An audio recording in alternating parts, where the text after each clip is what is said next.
আসসালামু আলাইকুম। আমরা আলোচনা করছিলাম ক্লাস 8 ম্যাথমেটিক্স চ্যাপ্টার 1 প্যাটার্ন চ্যাপ্টারটির বেসিক নলেজগুলো নিয়ে। আজকে আমার বেসিক নলেজটির উপরে তৃতীয় ক্লাস।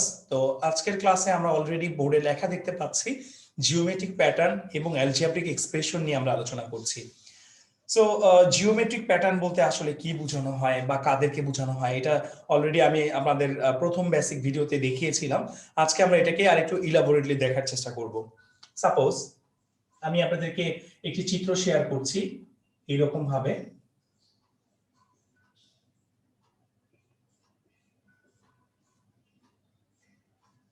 আপনারা যদি লক্ষ্য করেন তাহলে দেখবেন প্রতি ক্ষেত্রে একটি করে 4 এর শেপ ইনক্রিজ হচ্ছে, প্রতি ক্ষেত্রে একটি করে 4 এর শেপ ইনক্রিজ হচ্ছে। এখন এটা যে একটা প্যাটার্ন আমি কিভাবে বুঝছি, কারণ প্রতি ক্ষেত্রে আমার সিমিলার ভাবে একটা করে 4 লাগানো অবস্থায়, অ্যাডজাস্ট করা অবস্থায় ইনক্রিজ হচ্ছে। সো পরের চিত্রে 4 কয়টা হবে আপনি নিশ্চয়ই জানেন, 4টা হবে। তারপরের চিত্রে 5টা হবে, তারপরের চিত্রে 6টা হবে, এইভাবে ইনক্রিজ হতে থাকবে। কিন্তু এটা আসলে আমার আলোচ্য বিষয় না। আমার আলোচ্য বিষয় হচ্ছে অ্যালজেব্রিক এক্সপ্রেশনটাকে ফাইন্ড আউট করা, যেটা আমাদের এই যে অধ্যায়ের খুবই ইম্পর্টেন্ট একটি কোশ্চেন। আপনার সিকিউতে অ্যালজেব্রিক এক্সপ্রেশন দিয়ে ম্যাথ ডেফিনেটলি 100% থাকবেই। সো আপনাদেরকে আমি রিকোয়েস্ট করব এই ভিডিওটা আপনারা খুব ভালো মতো বুঝার চেষ্টা করবেন। অলরাইট, সো প্রথমে একটু লক্ষ্য করি এখানে টোটাল কয়টা স্টিক আছে। আমাদের এই 4 এর শেপের মধ্যে যতগুলো দাগ দেওয়া হয়েছে প্রত্যেকটিকে আমরা এক একটা স্টিকের সাথে তুলনা করব বা কম্পেয়ার করব। এখানে একটি আছে, এই একটি দুটো, এই একটি তিনটি, এই একটি চারটি। এখানে কয়টি স্টিক আছে? 4টি স্টিক আছে। এখানে কয়টি আছে?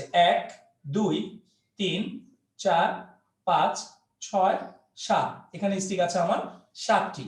এখানে কয়টি স্টিক আছে? 1 2 3 4 5 6 7 8 9 10। এখানে স্টিক আছে আমাদের 10টি। আমি আপনাদেরকে বোঝানোর সুবিধার্থে দাগ দিয়ে দেখাচ্ছি, বাট আপনারা কেউ পরীক্ষার হলে দাগ দিয়ে দেখবেন না, এটা মুখে মুখে আপনারা মানে কাউন্ট করে নেবেন। অলরাইট, সো প্রথম চিত্রে স্টিক ছিল 4টা, এর পরের চিত্রে 7টা, এর পরের চিত্রে 10টা, যেটা একটা প্যাটার্ন ক্রিয়েট করে। একটু লক্ষ্য করেন, 4 এবং 7 এর ডিফারেন্স করলে হয় 3, 7 এবং 10 কে ডিফারেন্স করলে হয় 3। তার মানে এটা একটা প্যাটার্ন ক্রিয়েট করছে, নাম্বারের প্যাটার্নও ক্রিয়েট করছে, আবার জিওমেট্রিক্যালিও একটা প্যাটার্ন ক্রিয়েট করছে। আমাদের মেইন বিষয়বস্তুটা হচ্ছে আজকের এই প্যাটার্নটা থেকে কিভাবে আমি এটার অ্যালজেব্রিক এক্সপ্রেশনকে ফাইন্ড আউট করতে পারি। একটু লক্ষ্য করব আমরা প্রত্যেকে।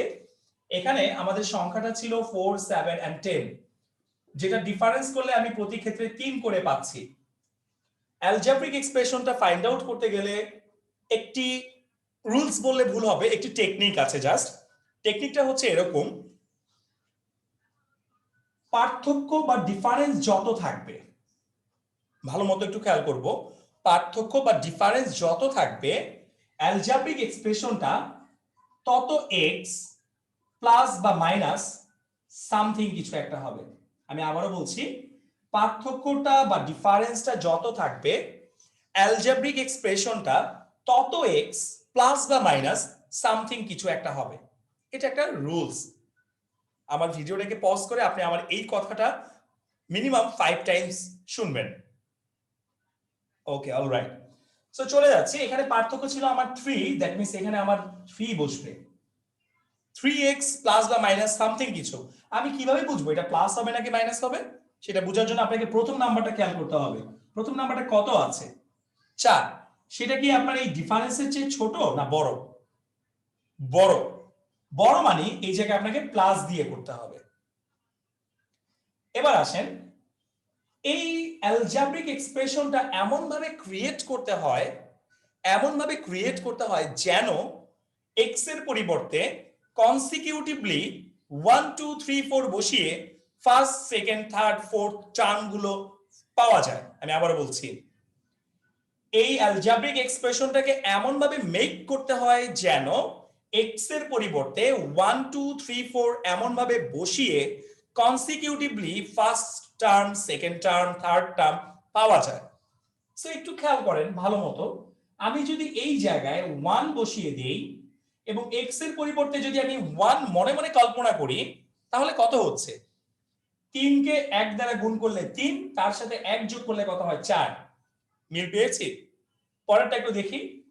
এক্স এর জায়গায় যদি আমি 2 কল্পনা করি, 3 দুগুণে 6, 6 এর সাথে 1 যোগ করলে কত হচ্ছে? 7। পেয়েছি। এর পরেরটার সাথে আমি যদি দেখি 3 যদি আমি কল্পনা করি, 3 তিরিকা 9, 9 এর সাথে 1 যোগ করলে কত হচ্ছে 10। দেখেন 1 বসিয়ে আমি ফার্স্ট টার্ম পাচ্ছি, 2 বসিয়ে আমি সেকেন্ড টার্ম পাচ্ছি, 3 বসিয়ে আমি থার্ড টার্ম পাচ্ছি। আমি কিন্তু তাই বলেছিলাম 1 বসিয়ে ফার্স্ট টার্ম, 2 বসিয়ে সেকেন্ড টার্ম, 3 বসিয়ে থার্ড টার্ম পেতে হবে, এবং আমরা এই চিত্র থেকে কিন্তু বাই প্যাটার্ন থেকে সেটাই পাচ্ছি। সো আমি বলতে পারি এই প্যাটার্নটার অ্যালজেব্রিক এক্সপ্রেশনটা হবে আমার 3x + 1। এখানে কিছু কথা লিখতে হয়, সেটা আমরা ম্যাথ করার সময় আমি আপনাদেরকে বলে দেওয়ার চেষ্টা করব। অলরাইট, সো চলে যাচ্ছি পরের প্যাটার্নটিতে। সাপোজ আমাদেরকে একটি প্যাটার্ন দেওয়া হলো এমনটা,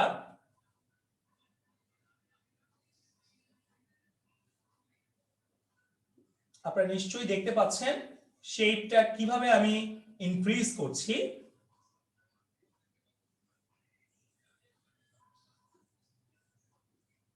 এটাকে আমরা 8 বলতে পারি, কিংবা দুটো রেক্টেঙ্গেলও বলতে পারি। আমি বলবো এটাকে 8। প্রথম চিত্রে একটা 8 এর শেপ ছিল, দ্বিতীয় চিত্রে দুটো 8 এর শেপ ছিল, তৃতীয় চিত্রে 3টি 8 এর শেপ ছিল। তার মানে পরের চিত্রে কয়টা 8 এর শেপ হবে? ডেফিনেটলি 4টা 8 এর শেপ হবে। সো আমার উদ্দেশ্য হচ্ছে বা মোটিভ হচ্ছে অ্যালজেব্রিক এক্সপ্রেশনকে ফাইন্ড আউট করা। এখানে অ্যালজেব্রিক, এখানে কয়টা স্টিক আছে? 1 2 3 4 5 6 7, 7টা স্টিক আছে। এখানে 1 2 3 4 5 6 7 8 9 10 11 12, 12টা। এখানে 1 2 3 4 5 6 7 8 9 10 11 12 13 14 15 16 17, কয়টা আছে? 17টা। একটু লক্ষ্য করেন 7 12 17, এটা কি কোনো প্যাটার্ন ক্রিয়েট করে? ডেফিনেটলি এটা একটা প্যাটার্ন ক্রিয়েট করে, কারণ এখানে ডিফারেন্সটা সমান, প্রতি ক্ষেত্রে 5 করে ইনক্রিজ হচ্ছে। তাহলে এটার অ্যালজেব্রিক এক্সপ্রেশনটা কি হবে? ভিডিওটাকে পজ করে একটু নিজে থিংক করেন আগে, তারপরে ভিডিওটাকে প্লে করে আমরা আমাদের থিংকের সাথে মিলিয়ে নিব। অলরাইট, আমি আগের চিত্রে বলেছিলাম আপনাদেরকে ডিফারেন্স যত থাকবে তত x প্লাস বা মাইনাস সামথিং কিছু একটা হবে। সো ডিফারেন্স 5 আছে, আমি এটাকে 5x প্লাস বা মাইনাস সামথিং কিছু নিব। একটু লক্ষ্য করব, এখানে প্রথম নাম্বারটা কি ছিল আমাদের? 7 ছিল। তার মানে এখানে প্লাস হবে না মাইনাস হবে? আপনি বুঝতেই পারছেন, ডিফারেন্স হচ্ছে 5, প্রথম নাম্বারটা হচ্ছে 7, তার মানে আমি এখানে প্লাস দিয়ে করব। এখন 5x প্লাস, আমি যদি এখানে 1 কল্পনা করি, তাহলে x এর পরিবর্তে 1 ধরলে 5 একে 5 আর 1 যোগ করে হচ্ছে 6। প্রথমটার সংখ্যাটা কি পাচ্ছি আমি? না। 5 এর সাথে কত যোগ করলে 7 হয়? 2 যোগ করলে 7 হয়। দ্যাট মিন্স এখানে আমরা 2 বসাবো। 2 বসালে 5 একে 5 আর 2 যোগ করে 7 হচ্ছে। তারপরে যখন সেকেন্ড টার্ম বের করব তখন x এর পরিবর্তে 2 কল্পনা করব, 5 দুগুণে 10 আর 2 যোগ করলে হচ্ছে 12। যখন আমি তৃতীয় পদ বের করব তখন এখানে 3 কল্পনা করব, 3 5 15 আর 2 যোগ করে কত হচ্ছে? 17। তার মানে আমি এই 5x + 2 এর ভিতরে x এর পরিবর্তে 1 2 3 বসিয়ে first term, second term, third term প্রত্যেকটি টার্ম বের করতে পারছি। সো আমি বলতে পারি এই প্যাটার্নটার অ্যালজেব্রিক এক্সপ্রেশনটা হচ্ছে 5x + 2 হবে। এমন ভাবে আমাদের মূল বইতে পেজ নং 7 এ আরো বেশ কয়েকটি জিওমেট্রিক প্যাটার্ন দেওয়া আছে। বাকি প্যাটার্নগুলো আমরা নিজেদের মতো করে বুঝে নেওয়ার চেষ্টা করব। আশা করছি আমরা বুঝতেই পেরেছি। অলরাইট, আমরা অলরেডি আমাদের বেসিকের শেষের দিকে চলে এসেছি। হয়তো পরবর্তী ক্লাসে আমরা আমাদের মূল ম্যাথগুলো নিয়ে আলোচনা করব। সেই পর্যন্ত সকলেই সুস্থ থাকবো, নিরাপদে থাকবো।